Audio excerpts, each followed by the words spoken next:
So here on the previous day, we harvested the chives, and this is me just once I cut it off the main plant in the pots, just getting rid of all of the yellowing leaves, dirt, debris, any insects that I found.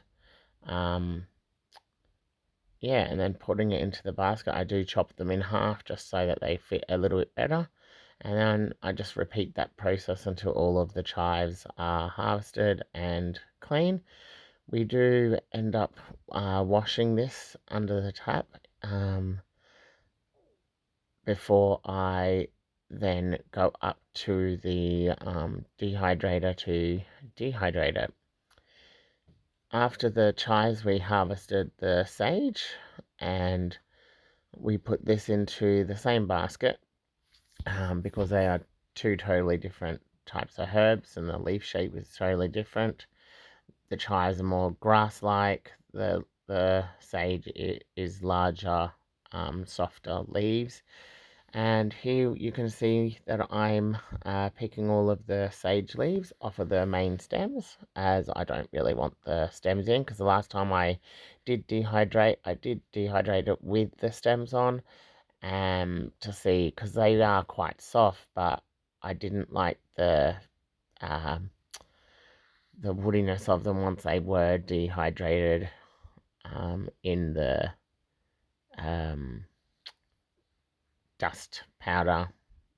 Um, so I decided that I was going to put in a little bit more effort and de-leaf them all. And then because I've got the chives in the dehydrator, I decided to use my hanging dehydrator. And it's always good to have two types of ways of doing things, because if there's electricity um, like shutdown, there's another way that we can preserve the food.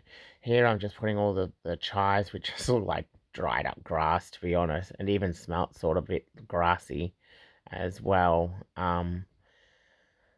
It was actually quite pleasant. Um, Here I'm just going to put them into the blender in batches, and I will then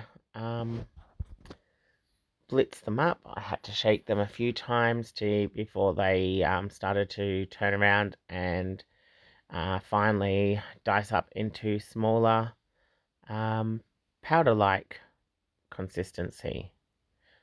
There I was trying to show you, it didn't show very well, but you can see as I'm pouring in that it is turned into like a dust type thing.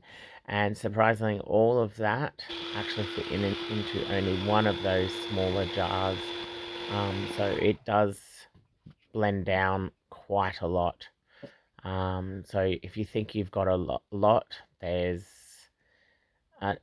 does break down a lot once you've processed it.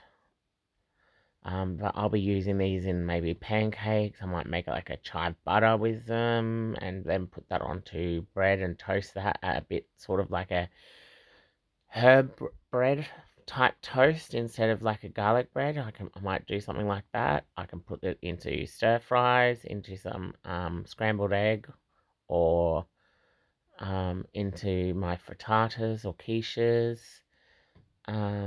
Yeah, there's lots of applications that I'm going to use the chives in particular. The sage, I've not really cooked with sage, so if anybody has any um, thoughts or ideas, please let me know. I noticed that once these were blended up and I started putting them into the jar, the smell reminded me a little bit of, I don't know if everywhere in the world has it, but like a Vicks vapor rub for your chest for when you have like a chesty cough or something.